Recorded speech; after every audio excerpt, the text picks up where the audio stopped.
reservation. We got there. There was no wait. They took us to be seated. When we got there, they sat us down, put us in our place, and the first thing that they did was give us a menu. I'm going somewhere, Sister Stephanie. Just hang in here with me. They didn't ask us our order. No. The first thing they done was give us a menu. The menu, they put a menu in front of her, put a menu in front of me. As I opened the menu, I took a look at the choices that was presented before me. Now I knew, because I was in an Italian restaurant, I couldn't order a Big Mac. Why? Because it was not on. It wasn't on the menu. I was stricken to only being able to order based on the menu that was placed in front of me. I'm going to go somewhere in a minute. As I opened the menu, I looked at my choices and I noticed there were a group of numbers beside each item. For a half portion, there was a smaller number. For a full portion, the number was bigger. In other words, I'm just trying to get you to see there's a cost for every choice.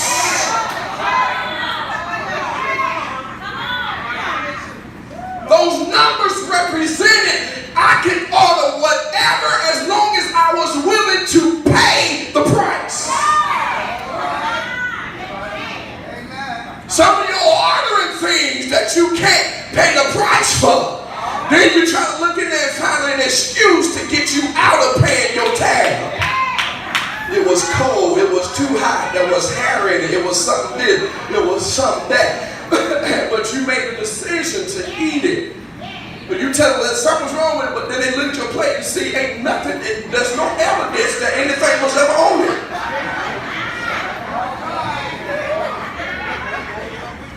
When you find whatever, you go ahead on it, you go report it, amen. Don't report it then, don't be trying to, we don't ate it in Jesus' name, but I want half price. No. You didn't eat half of it. So there was numbers. Those numbers represented the cost for each item. Now there were no pictures. Well, they gave a little description, but there was no picture. They gave a description of what came with every entree, but there was no picture to show what it looked like. So what me and my wife did, we looked around the restaurant.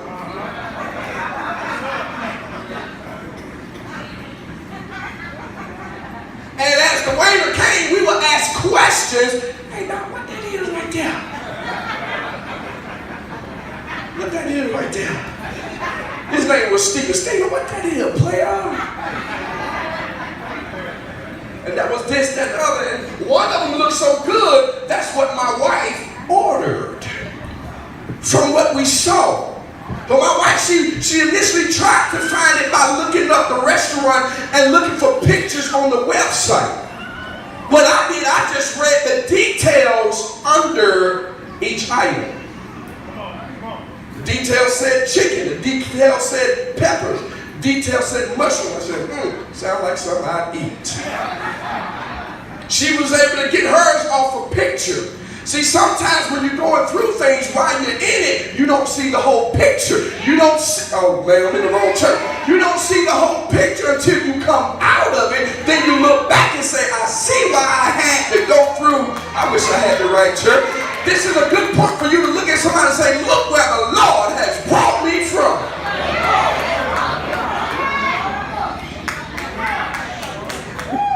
You never can visualize and see the whole thing when you're in it, because you're in it and it's up close to you.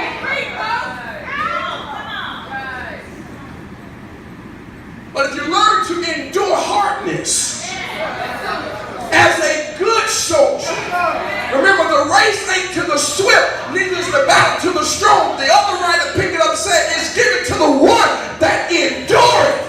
If you endure to the end, the Bible says the same shall saved. You're in your picture. You're in your picture right now. It seems hard because you're still in your picture. You ain't came out of it. You're still living it in the moment. It's current to you right now. These feelings you're feeling right now. It's in real time because you're experiencing this emotion. But there ought to be something in you to say, if he did it before, if he brought me out before, if he delivered me before, while in your picture, you learn to testify.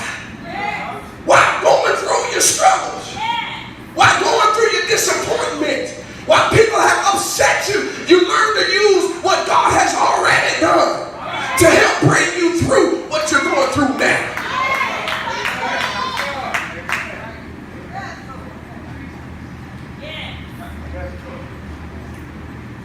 She pulled up pictures and I read the details. We both asked away the questions. In other words, when we make a choice in life, we can't see the effects that will come from the decision.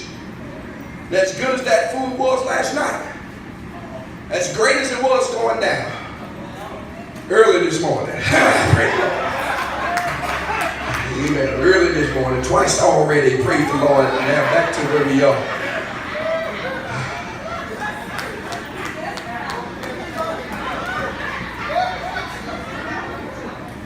You ever had an accident without expecting to have an accident? Y'all heard the old saying, one night of pleasure can cost you a lifetime of pain. I'm going to do it just this one time, whatever that do it is.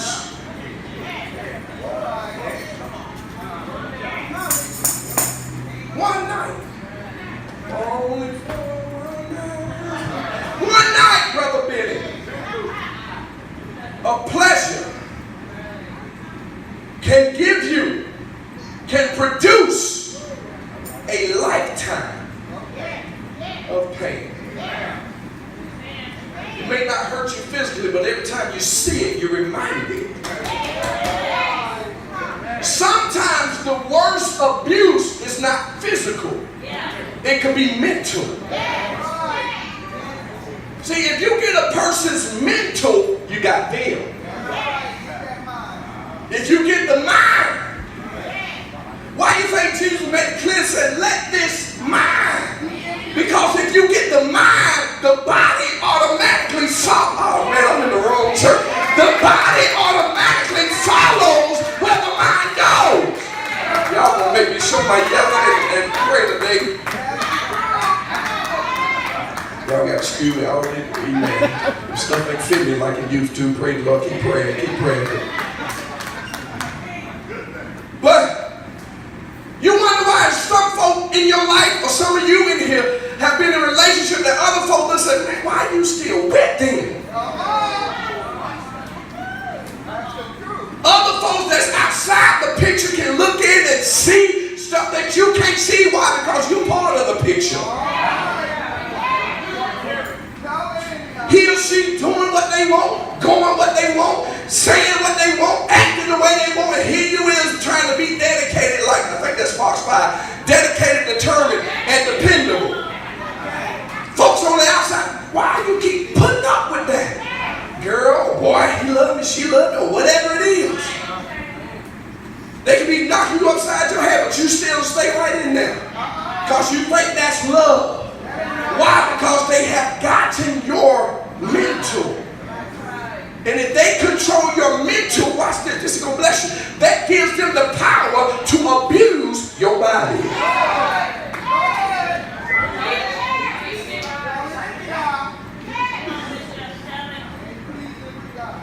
Why? Because you've already shown a pattern that no matter what they do to you, you're going to come back. You're going to come back. Because they give you just enough attention enough attention to make you think mentally that they love you, that they care about, they give you just enough. Ain't gonna do it no more. This is the 10th time they've done it. And after the first time they said they ain't gonna do it no more. But if you get a person's, that's why cults and stuff happen, even with the churches. Because when that person, male or female, whoever that leader, when they start preaching them, and the people sitting there and don't ask no questions, and there's nothing about Jesus no more, there's nothing about Jesus up here, all the rest of us down here, but now that man or woman is sitting on the right side of God, and don't nobody ask no questions. Oh, I thought I was in the right place. Don't nobody say nothing. He or she can just live how they want to do and justify, and you're supposed to be part intelligent. You know what the scriptures say, but they can manipulate it to make you think it don't say what your eyes just read and your mind told your ears, this is what I heard. You know what the truth is. And we get here. Get in churches. Some of y'all listening to me, watching it live. It's happening to you.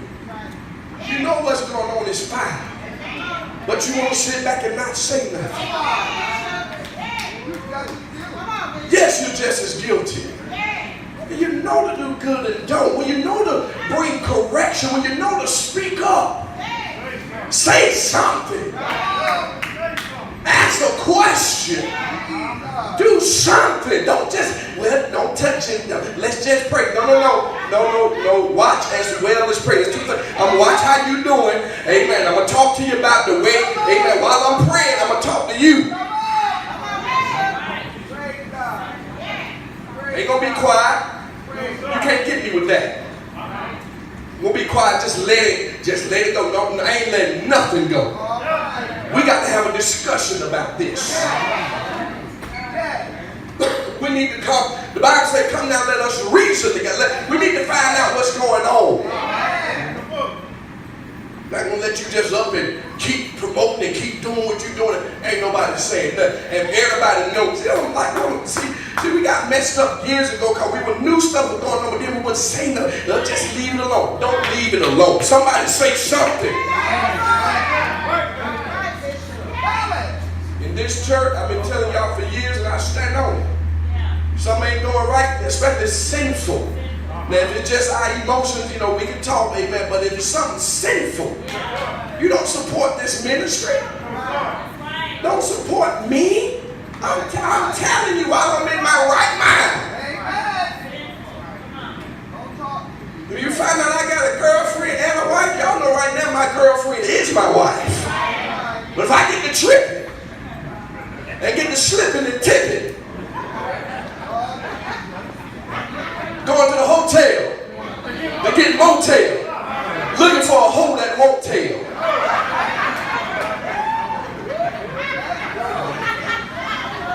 Sister, don't you laugh in church. It's a sin to laugh in church. And you sit there, oh no, that's the bishop. Don't say nothing. Let him, don't worry about that. The devil is a lie. And my wife said, say something to her too. Don't know something going on and just let her, amen, say something. Amen. Why? Because what the church is lacking is accountability now. Integrity and accountability.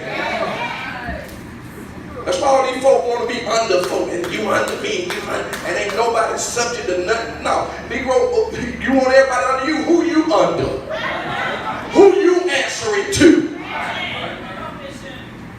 Too late now for me to go back and try to switch doctors as I done told y'all. Say something.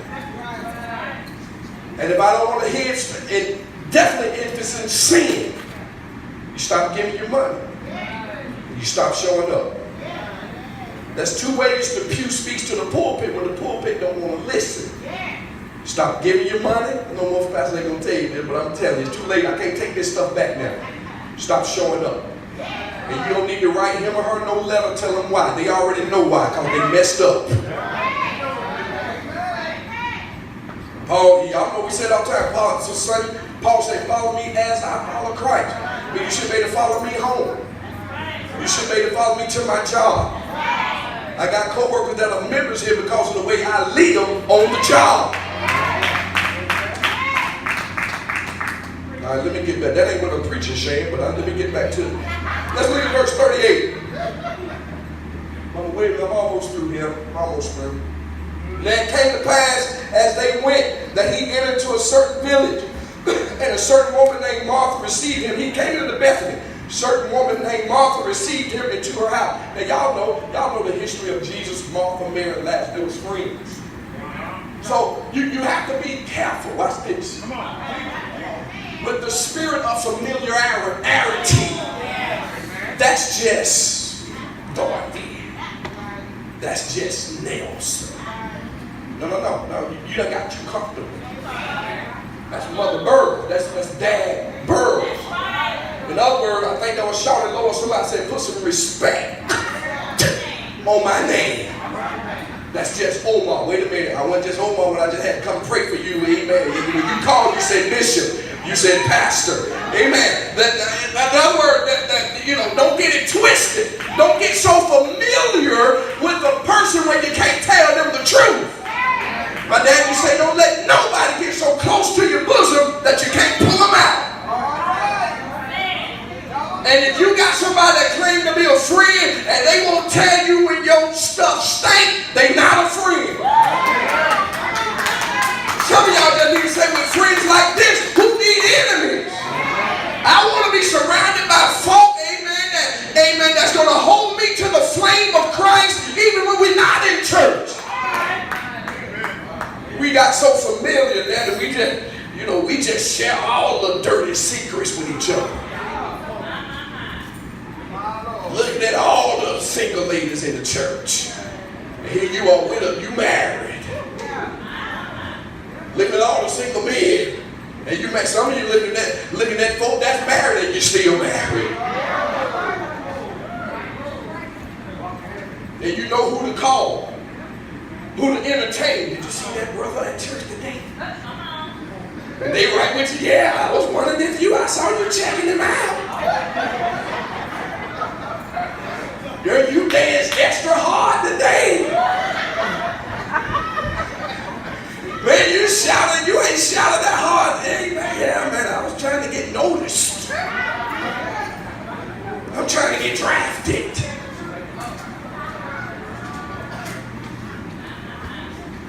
So you got to be careful. Martha, that came to pass. Y'all should say Martha received him to her house. Jesus, come on in. I'm going somewhere. Verse 39, and she had a sister called Mary, which also sat at Jesus' feet and heard his word. Mary decided, this wasn't the first incident of going on with cooking and cleaning and all this stuff. It had happened before. Well, Mary decided, you going in there, prepare the table, prepare the food. I'm going to sit right here and listen to Jesus. How many of us in here are so busy doing nothing? It's bad to be busy doing nothing. Meaning what you're doing, you're really not accomplishing anything. It's not helping you and it ain't helping nobody. You're just doing it. It's like a rocking chair. My dad used to say, the rocking chair gives you something to do, but it don't get you nowhere.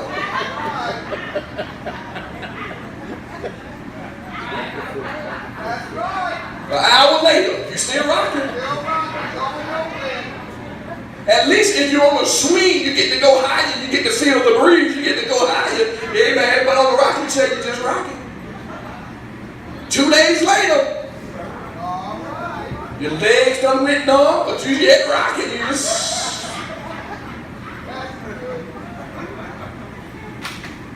Mary decided, I'm going to sit at his feet. Mary is saying, I'm not going to get him in the stove with Jesus that I allow